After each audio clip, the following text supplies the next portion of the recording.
Olá, pessoal. Estamos aqui diante do descritor número 7, no qual nos pede para que reconheçamos que as figuras que as imagens de uma figura construída por uma transformação homotética são semelhantes, identificando propriedades e medidas que se modificam ou não se alteram. O que é essa transformação homotética, né? Na verdade, aqui nós estamos falando de ampliações e reduções. Quando ampliamos uma figura ou reduzimos uma figura, os ângulos, mais uma vez, não se repetem. E os lados, no caso, né, os comprimentos, eles aumentam de modo proporcional. Vamos ver isso bem direitinho nas questões. A primeira questão é da prova Brasil. A professora desenhou um triângulo como no quadro abaixo. Em seguida, fez a seguinte pergunta: se eu ampliar esse triângulo 3 vezes, como ficarão as medidas de seus lados e de seus ângulos? Pelo que eu comentei agora, o ângulo não se altera, mas as medidas aumentarão 3 vezes também. Então veja bem, ó, Fernando disse que os lados terão 3 centímetros a mais cada um. Não, eles vão triplicar, né? Então Fernando está errado. Gisele, os lados e ângulos terão suas medidas multiplicadas por 3? Parcialmente ela acertou, né? Os lados estão certos, ângulos não. Marina, a medida dos lados eu multiplico por 3 e a medida dos ângulos eu mantenho as mesmas? Certo. A resposta correta é Marina. Não vou nem analisar de Roberto. Radix. O pantográfico é um instrumento de varetas que serve para ampliar e reduzir figuras, como vocês estão vendo aqui na imagem. O instrumento, na verdade, aplicam-se de maneira prática os princípios de homotetia, como eu já expliquei anteriormente.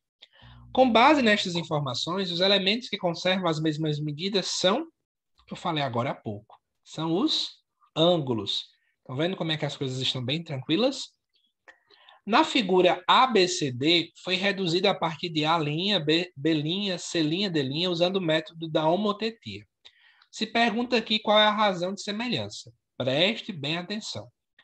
Falei agora há pouco que quando existe um aumento ou uma redução, acontece de modo proporcional. Portanto, como é que a gente faz para descobrir a razão de semelhança? É simples. Tanto pode ser feito mentalmente, como pode ser feito também manualmente. Eu vou fazer as duas formas, tá bom? Mentalmente é o seguinte: veja que de 2 para 3,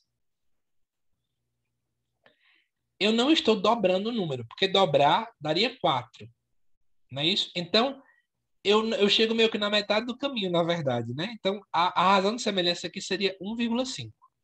Mas vamos ver na prática como é que isso acontece?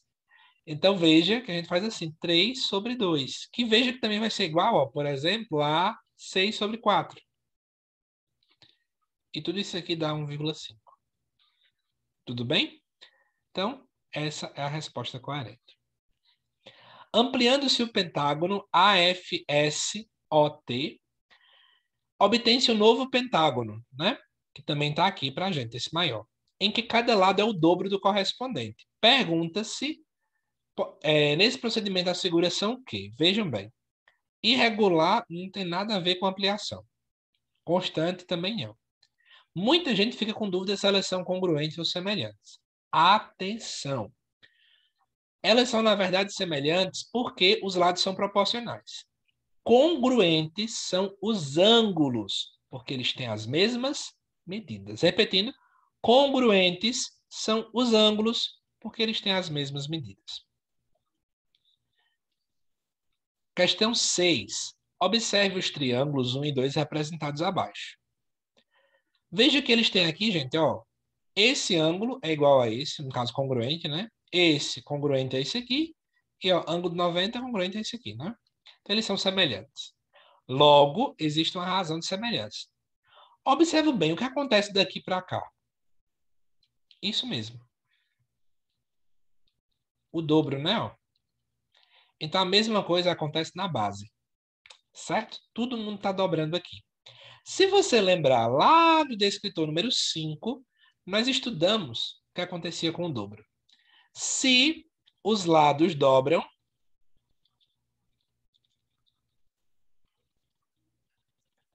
a área é quadruplicada.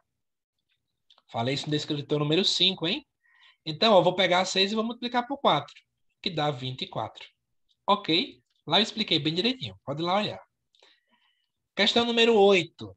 Na figura, os segmentos BC e DE são paralelos. BC, DE são paralelos.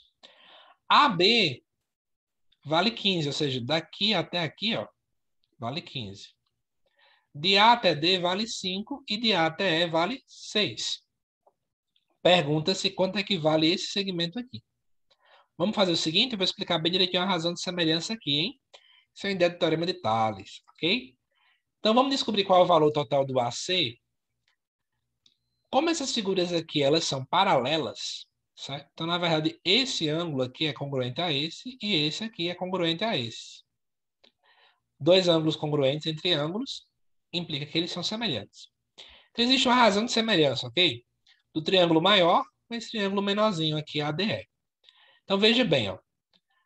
Esse pedacinho que eu estou colocando de azul vale 5, o grande vale 15. Então, vamos fazer assim, ó. 15, que é o grande, sobre o 5, vai ser igual a esse maior aqui, ó, que é o AC, sobre o menor, que vale 6. Aí vamos fazer meio pelos extremos. Mas antes eu vou dar uma sugestão melhor. Divida o 15 por 3, dá 3, né? E agora sim você faz meio pelos extremos. AC igual a 6 vezes 3, que dá 18. No caso aqui, metros, né? Então, a resposta correta é a letra D. Espero que tenha ficado claro, hein? É bem tranquilo. Última questão. Saresp 2005. Uma foto retangular de 10 centímetros por 15 centímetros deve ser ampliada de modo que a ampliação seja semelhante à foto. Então, de novo, uma foto retangular de 10 centímetros por 15 deve ser ampliada de modo que a ampliação seja semelhante. A maior dimensão da ampliação é 20, ou seja, se era 10 e 15, quer dizer que o maior lado do 15 foi para 60. Para refletir o que é que está acontecendo. Eu estou multiplicando por 4. Então, esse aqui eu também vou multiplicar por 4, que vai dar igual a 40 centímetros.